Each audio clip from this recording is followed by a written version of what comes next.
অনেক দিন ধরে বাজারে বিক্রি হচ্ছে তাল শাঁস। গরমের সময় যা দারুণভাবে উপাদেয় খাদ্য, কিন্তু বর্তমানে তাল শাঁস পুরু হওয়ায় স্বাদের ক্ষেত্রে ঘটছে পরিবর্তন। জেলির মতো থলথলে অবস্থা আর নেই, সেজন্য তাল শাঁস বিক্রি এখন প্রায় শেষের পথে। এমনটাই জানালেন জলপাইগুড়ির তাল শাঁস বিক্রেতারা। তারা জানালেন এখন যেসব তাল এনে তা থেকে শাঁস বের করে ক্রেতাদের হাতে তুলে দিচ্ছেন বিক্রেতারা, ওগুলো সবই জলপাইগুড়ি জেলার বাইরে থেকে আনা তালের শাঁস। এর আগে তো তারা মালদা থেকেও কচি তাল এনে তাল শাঁস বিক্রি করেছেন 40 থেকে 50 টাকা করে। তাছাড়া দেখতে দেখতে দিনের সংখ্যা বাড়ায় তালের চেহারাও আর কচি থাকছে না, সেই সব তালও বড় হচ্ছে। এখন তালের শরীরে ডাগর ভাব আসছে, কারণ আষাঢ় মাসের 14 দিন তো পার হয়েছে, মাঝে শ্রাবণ মাস এবং তারপরই ভাদ্র মাস। এই মাসে তাল পোক্ত হয় এবং পাকতে শুরু করে, ফলে সময় তো বড়ই কম, তাই তালও তখন যুবা থেকে প্রৌঢ় অবস্থায় যাবে। সেজন্য কচি তাল বিক্রেতারা আগাম জানিয়ে দিচ্ছেন তাল শাঁস খাওয়ার মতো ভালো তাল আর মিলবে না।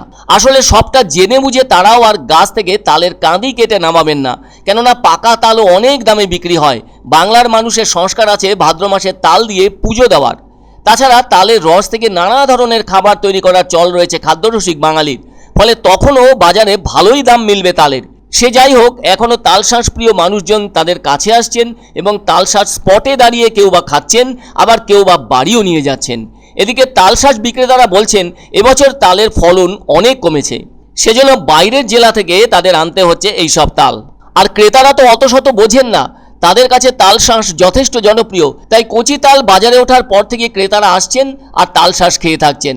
তবে এটা তো ঠিক, গাছে ধরা তালের মতো ফল তো সবসময় একইভাবে মিলবে না, কেননা বছরে তো একবারই তাল ধরে, সেখান থেকে কচি অবস্থায় থাকা তাল বাজারে আনা হয়। ফলে তাল বছরে একবার করে ফললেও বাজারে দুভাবে বিক্রি হয়, যার কচি অবস্থায় তাল শাঁস হিসেবে আর পোক্ত অবস্থায় রসালো তাল হিসেবে।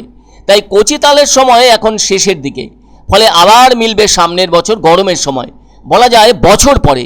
এদিকে কচি তালের শাঁসে কিন্তু বেশ কিছু খাদ্য গুণ আছে। 100 গ্রাম তালের শাঁসে আছে খাদ্য শক্তি 29 কিলো ক্যালোরি, জলীয় অংশ 92.3 গ্রাম, শর্করা 6.5 গ্রাম, খাদ্য আঁশ 0.2 গ্রাম, ক্যালসিয়াম 43 গ্রাম এবং ভিটামিন সি 4 মিলিগ্রাম। যারা শরীরচর্চার সাথে যুক্ত তারা বলে থাকেন তালের শাঁস নাকি ওজন কমাতেও সাহায্য করে। এতে ক্যালোরির পরিমাণ কম এবং জলের পরিমাণ বেশি। কচি তালের শাঁস দেখতে অনেকটা সাদা থলথলে অংশ। একটি তালের ভেতরে 3টি করে শাঁস থাকে। ওই থলথলে অংশই তাল পরিণত হওয়ার সাথে সাথে বীজে পরিণত হয়, যাকে তালের আঁটি বলা হয়ে থাকে। ওই বীজ থেকেই আবার তাল গাছ জন্মায়। তালের শাঁস প্রকৃতিগতভাবে দেহকে ক্লান্তিহীন রাখে। আসলে গরমের সময় অন্যতম আরামদায়ক ফল হলো কচি তালের শাঁস। বলাই যায় এশিয়ার দেশগুলিতে গরমের সময় কচি তালের শাঁস খুবই জনপ্রিয় খাবার, যা জলপাইগুড়িতেও মেলে। স্বাদ তো দারুণ।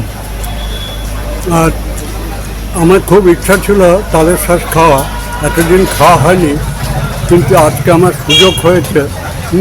তালের শাঁস দেখেই আমি তখন এলাম এবং খাচ্ছি।